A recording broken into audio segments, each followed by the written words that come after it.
Hi all, இன்னைக்கு நம்ம என்ன பார்க்க போறோம்னா டொமைன் மாடல். ஃபர்ஸ்ட் டொமைன் மாடல்னா என்னன்னு பார்க்கலாம். டொமைன் மாடல்ங்கிறது டேட்டாபேஸ் மேனேஜ்மெண்ட் சிஸ்டம் இந்த மெண்டிக்ஸ் என்விரான்மெண்ட். ஓகே, அதாவது இங்கே வந்து நம்ம டொமைன் மாடல், அதாவது டேட்டாபேஸ் மேனேஜ்மெண்ட்டை எப்படி சொல்லுவோம்னா டொமைன் மாடல் தான் சொல்லுவோம்.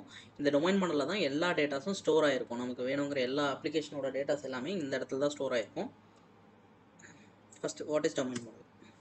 Domain model it is a data model that describes the information in your application domain in an abstract way. Okay, and also it is a pictorial representation of data table which is used to store the information in the application. Okay, first of all இந்த domain model என்னென்ன components இருக்கு, இதில் வந்து first of all என்ன சொல்லுவாங்கன்னா entity, attribute, association. entityங்கிறது என்னன்னா டேபிளோட name. இப்போ ஒரு ஸ்டூடெண்ட்னு ஒரு டேபிள் கிரியேட் பண்ணுறோன்னா இந்த ஸ்டூடெண்ட்டில் நிறைய பேர் இருப்பாங்க. அதாவது இப்போ நீங்கள் அசோக், ரோஹித் இந்த மாதிரி எல்லாமே ஒரு ஸ்டூடெண்ட் இதில் இருக்கும். அப்போ இது எல்லாத்துக்கும் சேர்த்து நம்ம ஸ்டூடெண்ட்டுன்னு சொல்லலாம், ஸ்டூடெண்ட் லிஸ்ட்டுன்னு சொல்லுவாங்க. அது வந்து என்டிட்டிப்பாங்க. எகைன் ஆட்ரிபியூட்னா என்னன்னா அதில் இருக்கிற காலம் நேம். அதாவது இப்போ நம்ம ஒரு நேமுக்கு வந்து நேம்னு நம்ம ஒரு ஆட்ரிபியூட் கிரியேட் பண்ணுறோம், ஒரு காலம் கிரியேட் பண்ணுறோம். அந்த நேமுக்கு வந்து ஸ்ட்ரிங்குன்னு ஒரு இது கொடுக்குறோம். ஸோ அந்த இடத்துல வந்து நேம்ங்கிறது என்ன ஆட்ரிபியூட், அதோட நம்ம என்ன பண்ணுவோம்னா டேட்டா பேஸும் ஆட் பண்ணி வைப்போம். அதாவது டேட்டா டைப்பும் ஆட் பண்ணுவோம். என்ன டேட்டா டைப், ஸ்ட்ரிங் டேட்டா டைப்பா, இன்டீஜர் டேட்டா டைப்புங்கிறத அதில் தான் கொடுப்போம். ப்ளஸ் அது மட்டும் இல்லாமல் அசோசியேஷனா ஒரு டேபிளுக்கு இன்னொரு டேபிளுக்கு இருக்கிற ஒரு லிங்க் வந்து நம்ம ஆட் பண்ணுறது தான் அசோசியேஷன் சொல்லுவாங்க. எப்படி ஒரு டேபிள் இன்னொரு டேபிளும் கனெக்ட் பண்ணிக்கிறோம் அப்படிங்கிறது தான்.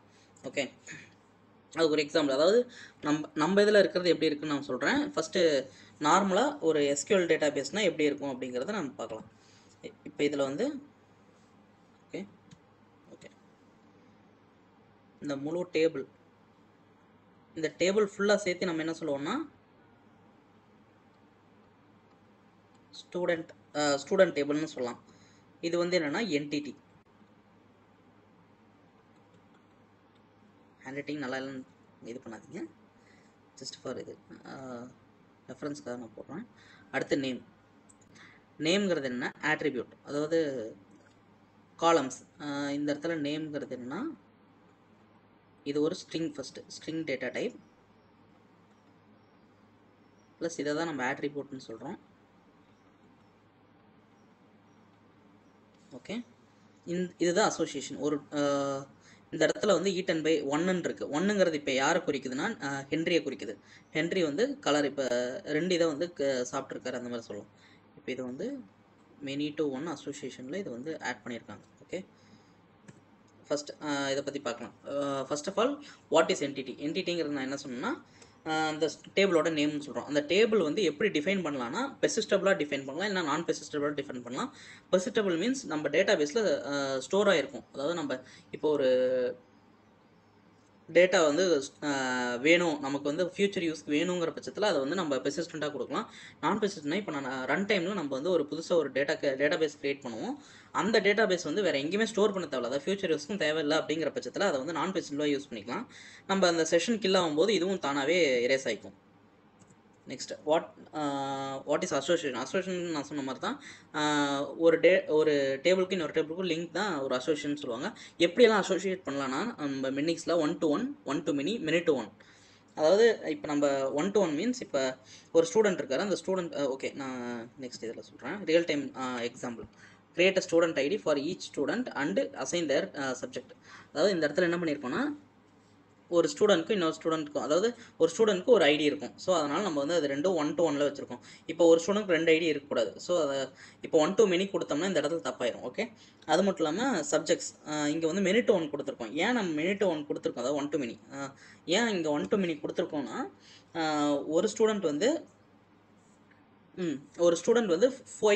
5 to 6 சப்ஜெக்ட்ஸ் அவர் படிக்கிறாருன்னு வைங்க. அந்த இடத்துல வந்து ஒரு ஸ்டூடெண்ட்க்கு வந்து தமிழ் மேஜராக இருக்கலாம், ஒரு ஸ்டூடெண்ட் வந்து இங்கிலீஷ் மேஜராக இருக்கலாம், ஒரு ஸ்டூடெண்ட் வந்து மேக்ஸ் மேஜராக இருக்கலாம். அந்த மாதிரி இப்போ மேக்ஸ் பயோ இருக்காங்கன்னா அவங்களுக்கு வந்து மேக்ஸ் பயோ படிக்கிறவங்க வந்து கம்ப்யூட்டர் சயின்ஸ் படிக்க தேவையில்ல, அந்த மாதிரி. ஸோ நம்ம வந்து டிஃபைன் பண்ணிக்கலாம். இதை வந்து நம்ம வந்து மெண்டிக்ஸில் நம்ம பார்க்கலாம் எப்படி கிரியேட் பண்ணோம் அப்படிங்கிறதெல்லாம்.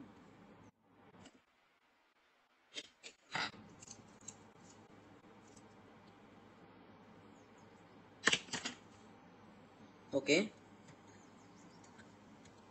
நம்ம டொமைன் மாடல் பார்க்கலாம். இப்போ நான் அங்கே இருக்கிற சினாரியோவை நான் இங்கே வந்து நான் சேம் அதே இதில் வந்து நான் பண்ணியிருக்கேன். என்னென்னா ஸ்டூடெண்ட்ங்கிறது என்னென்னா இப்போ வந்து நான் வந்து என்டிட்டி நேம் இதான் என்டிட்டி நேம் அண்டு பெர்சிஸ்டப்டா இல்லையாங்கிறது நம்ம இங்கே தான் டிஃபைன் பண்ணுவோம். இப்போ நான் இதை வந்து பெர்சிஸ்டப்டாக வச்சுக்கிறேன். ஏன்னா நான் வந்து ஃபியூச்சரில் இந்த ஸ்டூடெண்ட் என்னெல்லாம் படிக்கிறான் அப்படிங்கிறதெல்லாம் நம்ம பார்க்கணும். அதனால் நம்ம இங்கே வந்து பெர்சிஸ்டப்டாக வச்சுக்கிறோம். இதில் வந்து நான் என்ன பண்ணியிருக்கேன்னா ஒரு 2 ஆட்ரிபியூட் ஆட் பண்ணியிருக்கேன். இதான் ஆட்ரிபியூட், நேம்ங்கிறது ஒரு ஆட்ரிபியூட் ப்ளஸ் அது வந்து ஸ்ட்ரிங்குங்கிறது நம்ம கொடுத்துருக்கோம். இப்போ இந்த ஸ்ட்ரிங்கை வந்து நம்ம என்ன வேணாலும் மாற்றிக்கலாம். அது மட்டும் இல்லாமல் அன்லிமிட்டட், நம்ம இங்கே அன்லிமிட்டடாக கொடுத்தோம்னா இப்போ நம்ம வந்து ஒரு டிஸ்கிரிப்ஷன் எழுதுறோங்கிற பட்சத்தில் நம்ம அன்லிமிட்டடாக கொடுத்துட்டோம்னா எவ்வளோ டிஸ்கிரிப்ஷன் வேணால் எழுதிக்கலாம் உங்களுக்கு வேணுங்கிறது அந்த மாதிரி. ஓகே, இதை வந்து நம்ம என்ன பண்ணியிருக்கோம்னா 1-to-1 அசோசியேஷனில் ஒரு ஐடி ஸ்டூடெண்ட் ஐடி, இதுதான் ஸ்டூடெண்ட் ஐடின்னு நான் வச்சுருக்கேன். இதில் வந்து நம்ம பார்கோட் ஐடி, அதாவது அவர் வந்து ஒரு கார்டு வச்சு இதை ஸ்வைப் பண்ணோன்னா அந்த கார்டு வந்து யூனிக் ஐடியாக இருக்கும். ஸோ அந்த மாதிரி நம்ம பண்ணியிருக்கோம். ப்ளஸ் அது மட்டும் இல்லாமல் என்னென்னா சப்ஜெக்ட் மெனி டு மெனி நான் இங்கே கொடுத்துருக்கேன். இங்கே மெனி டு ஒன் கூட கொடுக்கலாம். நான் என்ன பண்ணியிருக்கேன்னா மெனி டு மெனி கொடுத்துருக்கேன் for using the combo box use பண்ணுங்கிற டைமில் மெனி டு மெனி கொடுத்தா கரெக்டாக இருக்கும். ஸோ அதனால தான் இந்த இடத்துல நான் சப்ஜெக்ட் இது பண்ணியிருக்கேன் மெனி டு மெனி. ஓகே, இப்போ நான் இதை வந்து நான் ரன் பண்ணி எப்படி அவுட்புட் வருதுன்னு நான் காமிக்கிறேன்.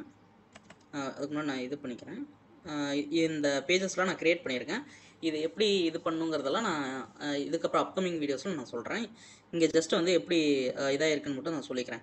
அதாவது இந்த இடத்துல நான் என்ன பண்ணியிருக்கேன்னா first of all home screen போயிடலாம். அதாவது நான் ஹோம் பேஜ் வந்து இது வச்சுருக்கேன். இது வந்து ஸ்டூடெண்ட் லிஸ்ட், இது வந்து சப்ஜெக்ட் லிஸ்ட். ஓகே, இங்கே சப்ஜெக்ட் எத்தனை சப்ஜெக்ட்ங்கிறத நம்ம இங்கே ஆட் பண்ணிக்கலாம். ஸ்டூடெண்ட் லிஸ்ட் இப்போ நான் நியூ கொடுத்தோன்னே என்ன ஆகும்னா க்ரியேட் பண்ணுவேன். அதாவது 2 ஆப்ஜெக்டை க்ரியேட் பண்ணி விட்டு அது 2க்கும் அசோசியேஷன் நான் ஆட் பண்ணி விட்றேன். இந்த இடத்துல ஆட் பண்ணி நான் வந்து இந்த பேஜுக்கு அனுப்பி விட்றேன். இந்த பேஜில் என்ன பண்ணுவாங்கன்னா நம்ம எல்லாமே ஃபில் பண்ணிக்கலாம். ஃபில் பண்ணிட்டு இங்கே வந்து நான் வந்து எக்ஸ்பாத் ஒன்று வச்சுருக்கேன். இதுதான் 1-to-many அசோசியேஷனுக்காக ஒரு காம்போ பாக்ஸில் நான் அசோசியேஷன் செட் பண்ணி விட்ருக்கேன். இதில் வந்து எல்லாமே காமிக்கும். அதாவது இப்போ நம்ம இந்த இடத்துல ஓகே, நான் இது வந்து ஃப்ரண்ட் எண்டில் காமிக்கிறேன் எப்படி இருக்குன்னு. That's all. ஓகே, ஃப்ரண்ட் எண்டில் பார்க்கலாம். இப்போ பாருங்கள், ஃப்ரண்ட் எண்டில் இந்த மாதிரி நான் இப்போ அந்த ஹோம் ஸ்க்ரீன் வந்து நான் என்ன வச்சுருக்கேன்னா ஸ்டூடெண்ட் லிஸ்ட்டும் சப்ஜெக்ட் லிஸ்ட்டும் ஒரு ஸ்டாப் கண்டெய்னரில் போட்டு வச்சுருக்கேன். இதில் வந்து சப்ஜெக்ட் லிஸ்ட் நான் வந்து இப்போ தமிழ், இங்கிலீஷ், மேக்ஸ், சயின்ஸ், சோசியல்னு வச்சுக்கிறேன். கூட வேணும்னா கூட நான் ஒரு என்ன வைக்கலாம்,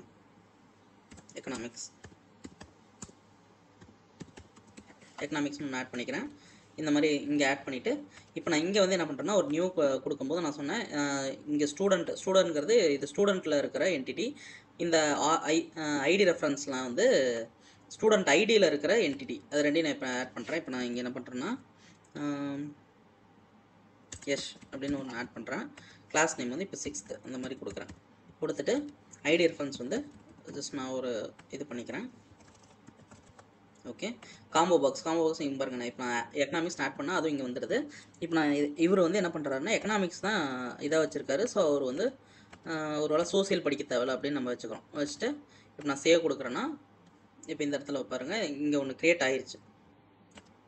ஓகே ஓகே, இப்போ நான் இதை இது பண்ணி பார்த்தேன்னா எலாபரேட் பண்ணி பார்த்தேன்னா இப்போ Tamil, English, maths, science, economics, சோசியலில் ஒரு இல்லைன்னு அர்த்தம். இதை வந்து நம்ம வந்து ஃப்ரண்ட் எண்டில் பார்க்குறோம். இதே நம்ம பேக் எண்டில் எப்படி இருக்குன்னு நம்ம பார்க்கலாமா? Right, okay. பேக் எண்டில் இது எப்படி பார்க்கணும்னா இந்த இடத்துல அட்வான்ஸ்டு இருக்கும். அட்வான்ஸ்டு நம்ம கிளிக் பண்ணோம்னா இந்த இடத்துல பார்த்தீங்கன்னா ஸ்டார்ட் பில்ட் இன் டேட்டாபேஸ் வியூவர்னு இருக்கும். இந்த டேட்டாபேஸ் வியூவர் என்ன பண்ணணும்னா நம்மளோட எக்ஸாக்ட் டேட்டா வந்து பேக் எண்டில் எப்படி இருக்குன்னு நம்ம பார்க்கலாம். ஓகே, வெயிட்,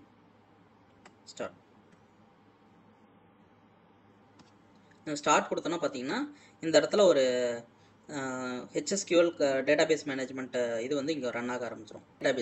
டேட்டாபேஸோட எல்லா டேட்டாவும் இங்கே தான் ஸ்டோர் ஆகும். இப்போ இதில் வந்து என்ன பண்ணலான்னா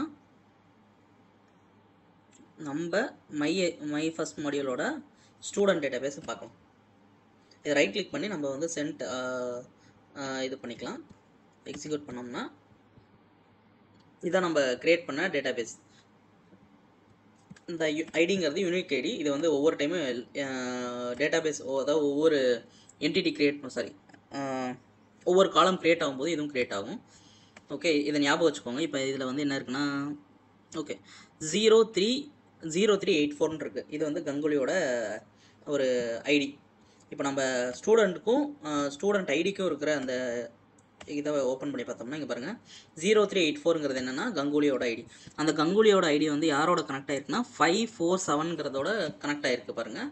இப்போ நான் வந்து ஸ்டூடெண்ட் ஐடி ஓப்பன் பண்ணுறேன். இப்போ இங்கே பாருங்கள் 547 இங்கே இருக்குது, இங்கே இருக்குது. 547ங்கிறது என்னன்னா SCDF SDF BV அப்படின்னு கொடுத்துருக்கேன். இதுதான் வந்து கங்குலியோட ஐடி. ஓகே, இப்போ இதே வந்து நான் இங்கே பாருங்கள் ஸ்டூடெண்ட்க்கும் okay subject okay okay subject நான் காமிக்கிறேன். இப்போ சப்ஜெக்டில் வந்து இப்போ நான் வந்து எக்கனாமிக்ஸ் இருக்குது ஆட் பண்ணியிருக்கேன். எக்கனாமிக்ஸ் வந்து எஸ்க்கு மட்டும்தான் நம்ம வந்து இது வரைக்கும் ஆட் பண்ணியிருக்கோம். ஸோ இங்கே பாருங்கள் 742 இருக்குது. ஓகே, இப்போ நான் வந்து இதை நான் தெளிவாக உங்களுக்கு காமிக்கணும்னா ஸ்டூடெண்ட்க்கும் சப்ஜெக்ட்க்கும் இங்கே நான் அசோசியேட் பண்ணியிருக்கலாம். இங்கே பார்த்தீங்கன்னா 742 எங்கே இருக்குன்னு பாருங்கள். 742 இங்கே மட்டும்தான் இருக்குது. இது யாருக்கு இருக்குன்னா 06062ங்கிறதுக்கு மட்டும்தான் இருக்கும். இங்கே பார்த்தீங்கன்னா 742 வேறு எங்கேயுமே இருக்காது. ஓகே, இது வந்து யாருக்குன்னா 062ங்கிறது யாருன்னா யஷ்ஷாக தான் இருக்கும். ஒரு நிமிஷம் காமிக்கிறேன். யஷ்ஷுக்கு வந்து 062 பார்த்தீங்களா. இது இப்படி தான் நான் ஒரு டேபிளுக்கு இன்னொரு டேபிளுக்கும் அசோசியேட் ஆகிருக்கும். அதாவது அதோட ஐடி வச்சு தான் அது ரெண்டுமே அசோசியேட் ஆகிருக்கா இல்லையான்னு கண்டுபிடிக்க முடியும். Okay, that's all. டொமைன் மாடலில் வேறு ஏதாவது டவுட்ஸ் இருந்துச்சுன்னா நீங்கள் என்னோடய மெயிலுக்கு இது பண்ணுங்கள், மெயில் பண்ணுங்கள். நான் அந்த டவுட்ஸும் நான் கிளியர் பண்ணி வைக்கிறேன். நெக்ஸ்ட்டு வீடியோஸில் வந்து நான் வேணுன்னா ஜென்ரலைசேஷன் இன்ஹெரிட்டன்ஸ் பற்றியெல்லாம் எப்படி இதில் வந்து மெண்டிக்ஸில் ஒர்க் ஆகுதுங்கிறது நான் உங்களுக்கு தெளிவாக சொல்கிறேன். அப்படி இல்லைன்னா உங்களுக்கு இன்னும் அந்த பேஜெல்லாம் எப்படி க்ரியேட் பண்ணணும் அப்படிங்கிறது தெரிலனா நான் வந்து இந்த பேஜ் எப்படி க்ரியேட் பண்ணணும், மைக்ரோஃப்ளோ எப்படியெல்லாம் க்ரியேட் பண்ணுங்கிறத நான் அடுத்த வீடியோஸில் சொல்கிறேன். தேங்க்யூ.